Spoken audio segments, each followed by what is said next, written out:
All right, let's dive in.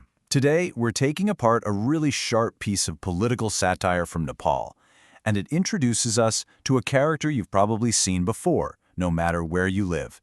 He's that guy, the political lackey, the yes man, the fixer. In Nepali, they have a perfect name for him, the Jhole. So the poem kicks right off by pointing him out. "Oh, brother Joel," it says, "you walk around with a bag on your shoulder." Right away, he's defined by this one thing, the bag he carries. And believe me, this isn't just any old bag. It's his whole uniform, it's his symbol, and, as we're about to see, it's the source of all his power. So what is a Jhole? Well, literally, the word just means bag carrier. Simple enough. But in the world of Nepali politics, it's loaded. It's a jab, a satirical label for that guy who's always buzzing around a powerful leader, doing all the dirty work, completely and totally loyal. He is the ultimate sycophant. Now, to really get who the Jhole is, you've got to look at this huge gap between what he says he's about and what's really going on. It's all about the slogan versus the reality. So out in public, he's got one line he repeats over and over: service to the people. It's the perfect political catchphrase, right? But the poem basically tells us, forget the words, look in the bag. Because what's actually inside that bag he carries everywhere, that's where you'll find the truth. And when we do look inside, it's just sad. You've got a torn party flag, so much for ideals, an empty cigarette box and a lighter, for all that waiting around. A bunch of old pamphlets, probably full of promises nobody remembers. And then, at the very bottom, a little wad of cash for expenses. It's like a perfect little snapshot of political decay. His day doesn't start with serving any people. No, it starts with a ritual, a performance of pure submission. He heads to the party office, grabs some tea, and then goes to bow before his leader.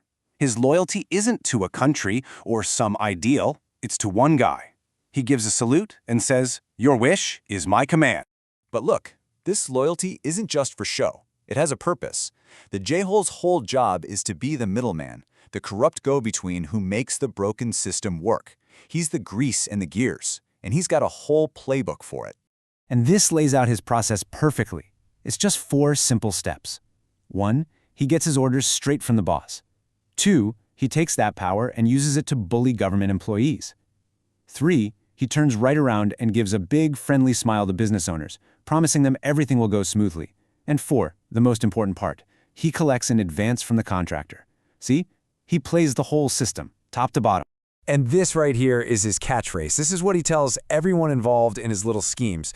Don't worry, everything will be fine. It's the classic line of a fixer, right? That fake reassurance that's really just covering up something illegal.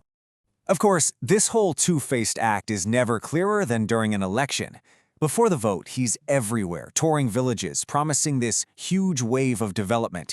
But after he gets the votes, good luck getting him on the phone. The only thing you'll see is a hollow Facebook post with the caption, "With the people." But here's the thing. Don't think for a second this is some old-fashioned problem. The Jhole is evolving. The poem points out that there's a new version on the scene, a more modern, more sophisticated model for the digital age. So first you had the classic model. His whole identity was wrapped up in that simple cloth bag, the Jhole, that gave him his name. This is the old guard. But now, look at this upgrade. The modern Jhole has traded in the cloth bag for a slick briefcase. And inside, you won't find torn flags or old pamphlets. Nope. You'll find a laptop and a bunch of project files. He looks so much more professional, doesn't he? More digital. And they've even got a dark, cynical new motto. The poem has them saying, "We are digital jackholes. Even the commission is transferred online." How sharp is that? It just nails it. The tools have changed, the look has been modernized, but the core corruption, the commission, it's exactly the same. It's just way more efficient now. So, here's what it all comes down to. This isn't just about one sad little character. The poem uses the jerkhold to point out a much, much bigger sickness in the system. This guy isn't a bug, he's a feature. This might be the most powerful line in the whole piece. It connects this one small-time fixer directly to the financial health of the entire nation. It says the country's treasury, its entire future, is literally stuck inside his grubby little bag. I mean, what a devastating thing to say. And so we're left with this haunting question that just hangs in the air.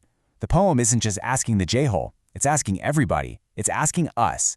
How long will this era of the J-hole, this whole culture of sycophancy and backroom deals, be allowed to go on? It's a question that seriously demands an answer.